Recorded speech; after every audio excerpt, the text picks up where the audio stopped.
Hi guys, so it has been a very long weekend. But I'll start with yesterday, Sunday. And we're gonna backtrack. So, yesterday I went to do laundry, and now in the laundry room, in each laundry room, there are 4 washers and 4 dryers, and you can only use 2 at a time, which is fine. Now I had 4 loads of laundry to do, my mother's laundry and mine, so I did 2 loads at a time. Okay. But as I got there to put my clothing and my mom's clothing in the washer, there was a young woman there who was taking her clothing out and putting it into the dryer. Okay, fast forward, she never came back until very late. So my clothes are done, and my clothes finished washing, whatever, and go to use 2 dryers. And I checked maybe 40 minutes later, because these dryers take a long time to dry, and one of them wasn't working at all. And I know that a second dryer all the way on the end also rarely ever works. That said, there was one working dryer. Now, a very nice old lady came up later, and she didn't need to dry her clothes. She just needed to air dry them. So luckily, she was able to take the dryer on the end that only air dries, and she was fine with that. But for me, I had heavy clothing. My mother had heavy towels. So there was only one dryer that worked and I had 4 loads of laundry to dry. Okay. Of course, I would have only been able to use 2 dryers at a time anyway, but that still would have made it faster. The young woman who had put her clothing in the one other dryer that worked, when I first got to the laundry room, she never came back until hours later. So for hours I'm sitting there. There's one working dryer. There are 2 working dryers in the laundry room, and she's using one, and she hasn't come back. And so I only have one working dryer. And I've got wet clothes sitting in the washers. I didn't even take them out. Luckily, nobody came to use the other washers. I was getting angrier and angrier and angrier. And finally, the woman ended up coming back. And I mentioned to her, I said, hey, there are only 2 working dryers now. And she just kind of said, oh, and then she walked off. I was hoping she got the point. Like, hey, you should have come back after the dryer had stopped. And I cannot take somebody else's clothes out of the dryer because I get blamed for so much, and so much gets pinned on me that isn't my fault. I would not dare touch someone else's clothing, especially during a pandemic. Just imagine, right? So all I could do was just let it sit there and wait for her to come back. Yeah, I was hoping she got the message that I was kind of pissed off about that she should have come back on time and not let it sit there for hours. Anyway, I'm pretty sure she was a perpetrator, and they had told her to do that. They wanted me out of the apartment. And I was starting to think about that in the laundry room too. Might they want me out of the apartment? Right? And if so, why? And all these things started going through my mind, right? Could they come and knock on the door when I'm not here and give my mother something? And could it be contaminated, right? I know she won't wash her hands. She'll touch things and she won't wash her hands afterwards, unless I make her. She'll touch things and she'll rub her eyes or touch her mouth. She won't wash her hands afterwards unless I tell her to. Could they bring her contaminated food that she'll just eat, right? Could something else happen? Could they come in here and do something? Okay. And 2, there are other things too, right? And I posted a video about this not too long ago. The false prophets keep calling again, and they did this years ago too. And I know it's the same false prophet a lot of people are complaining about now. I think a lot of people ended up getting screwed out of a lot of money because of this. But yeah, years ago the false prophet was calling, and it caused a lot of trouble. It caused a lot of trouble because he was actually saying, oh yeah, your unconverted friends and family are going to be used by Satan to hurt you, or things like that. And of course my mother believed it, and she became paranoid. It was horrible. It was horrible. It made things even harder at home. But back then, I called a number that said, if you want to be removed from this list, call this number. I called and had us removed. Eventually they removed us, and then a while later they put us back on. I called again and had our number removed, and for a while they didn't put us back on. Now they put us back on, and it still says, call this number to be removed from the call list. But now the number to call is disconnected, or it's not in service. So I can't even have it removed. So I'm thinking, could the perpetrators, and I know it was the perpetrators who put us back on that list because they knew that this was causing trouble at home, right? They knew that she believes these lies, and these manipulations, and it just causes more trouble at home. So I know they're the ones who put us back on this list.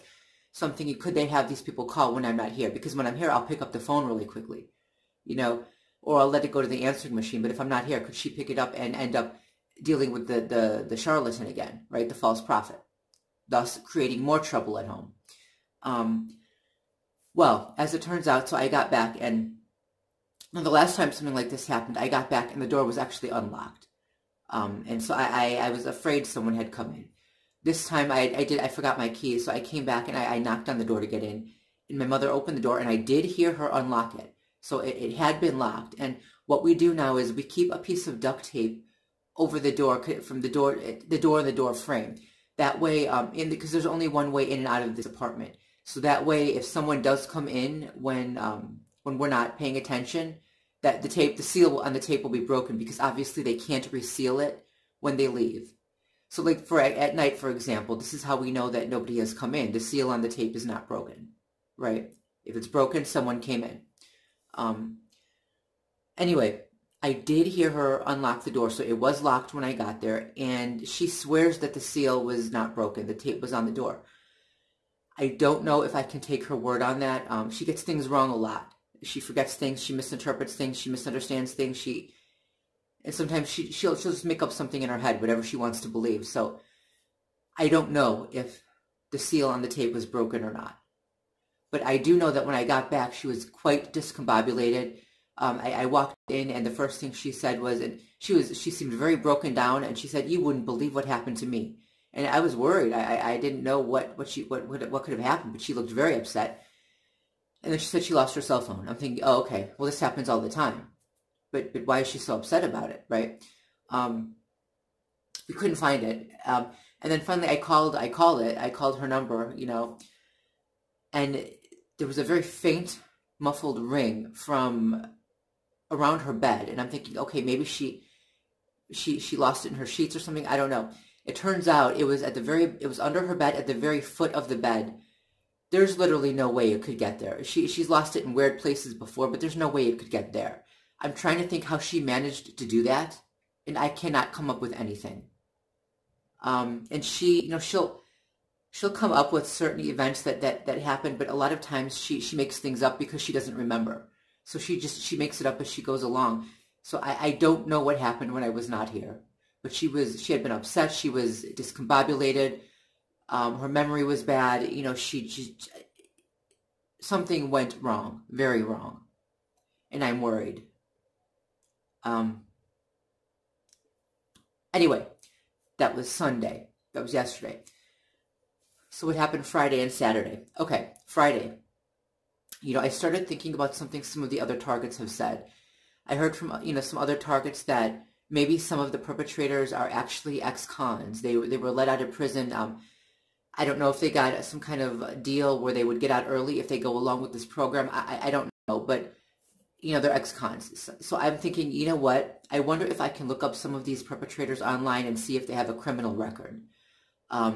Because some of them I do have their names, and I know they could be fake names, they could be pseudonyms, but I'm thinking when it comes to people using pseudonyms, it's really only the handlers and the people who have a bit more power and are considered more important.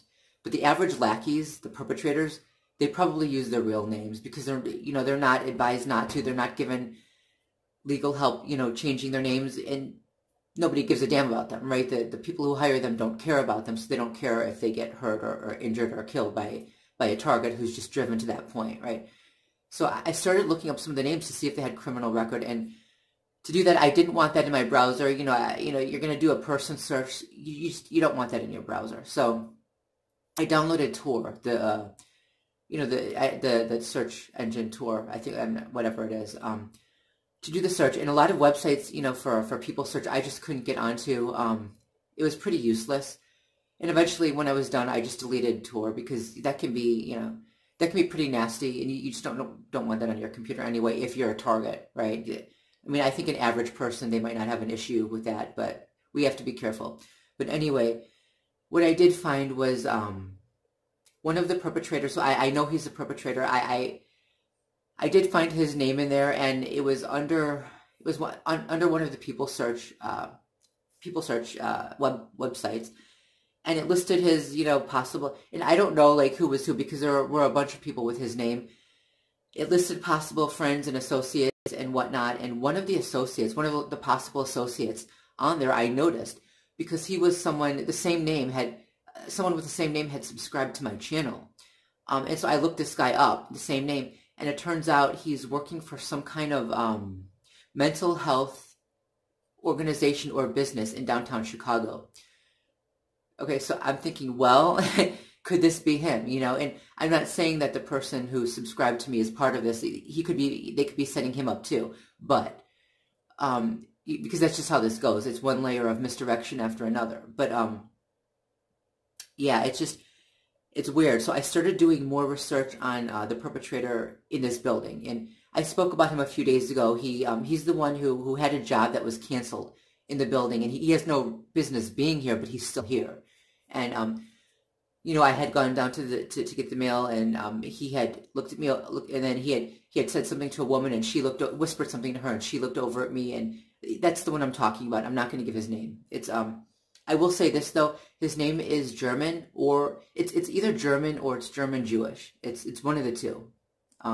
Anyway, so I was thinking about that last night, and I'm thinking, because he does seem like he has a bit more power. He's not just one of these foot perps, right? One of these lackeys. He does seem like he has more power. Is he a handler?